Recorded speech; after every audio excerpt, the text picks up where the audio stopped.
भगवान का विवाह हुआ।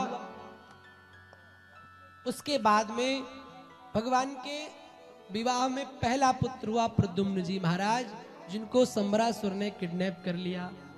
तो प्रद्युम्न जी कौन है? साक्षात काम जी के अवतार हैं। भगवान ने जब काम को जलाया था तो काम की पत्नी रति रोने लगी थी भगवान शंकर के आगे, प्रभु आप सबके सुहाग की रक्षा करते हैं, मेरा सुहाग तो आपने मिटा दिया, तो प्रभु मैं कहाँ जाऊं? तो कहा चिंता मत करो, द्वापर में ऐसा समय आएगा कि मेरे प्रिय राम जी के रूप में जब कृष्ण जी पधारेंगे, भगवान का कृष्ण अवतार होगा, तब उनके पुत्र बन के आएंगे। वही रति देव, वही भगवान श्री कृष्ण के पुत्र प्रद्युम्न जी बन के आए हैं। और जिनको संबरासुर को पता चला था कि कृष्ण का बेटा उनका काल होगा, तो चोरी करके समुद्र में फेंक दिया। समुद्र में एक मछली ने निगला और उस मछली को एक मछुआरे ने काटा, वो संतान पाई तो पुनः संबरासुर को दे दिया।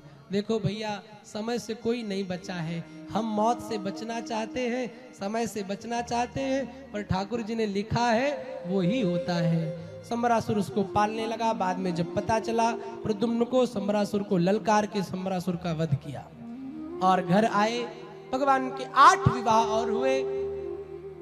उसके बाद में 16,100 विवाह भगवान के एक मुहूर्त में एक साथ हुए हैं। वो कैसे? एक भौमासुर नाम का दैत्य था जिसने 16,100 कन्याओं को बंद कर रखा था कि एक मुहूर्त में जब 20,000 कन्याएं हो जाएंगी तब विवाह करेंगे।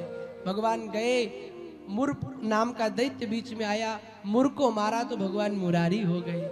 जाकर के गए, भौमासुर को मारा। वो कन्याएं रोने लगी, प्रभु अब हम किसकी शरण में जाएं, क्योंकि ये दुनिया तो ताना देती है, इसने सीता को भी नहीं छोड़ा, हमको क्या कहेगी दुनिया, या तो मारने दो या तो बचा लो।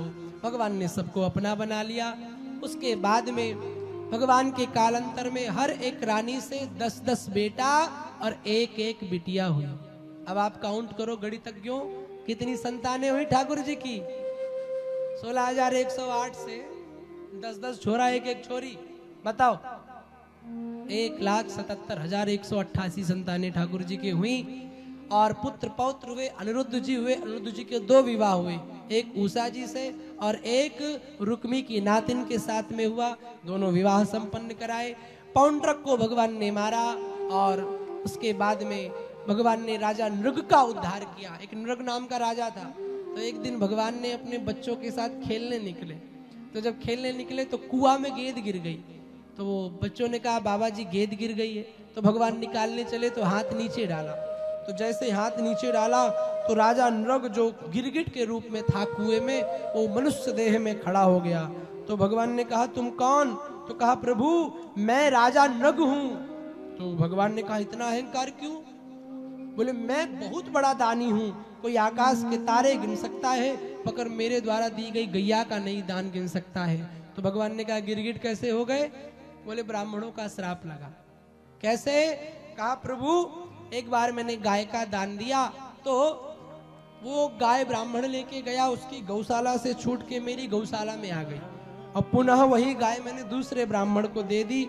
तो एक ढूंढता हुआ जा रहा था, दूसरा लेता जा रहा था। तो एक ने कहा मेरी गाय, एक ने कहा मेरी गाय। तो जब राजा के पास फैसला आया तो ब्राह्मणों ने श्राप दे दिया कि तुमने ब्राह्मण का धन लिया है, इसलिए श्राप देता हूं तुम गिरगिट बन जाओ। एक बात याद रखना, शास्त्र कहता है ना हम हला हलम मन्ने विषम यस्य प्रतिक्रिया।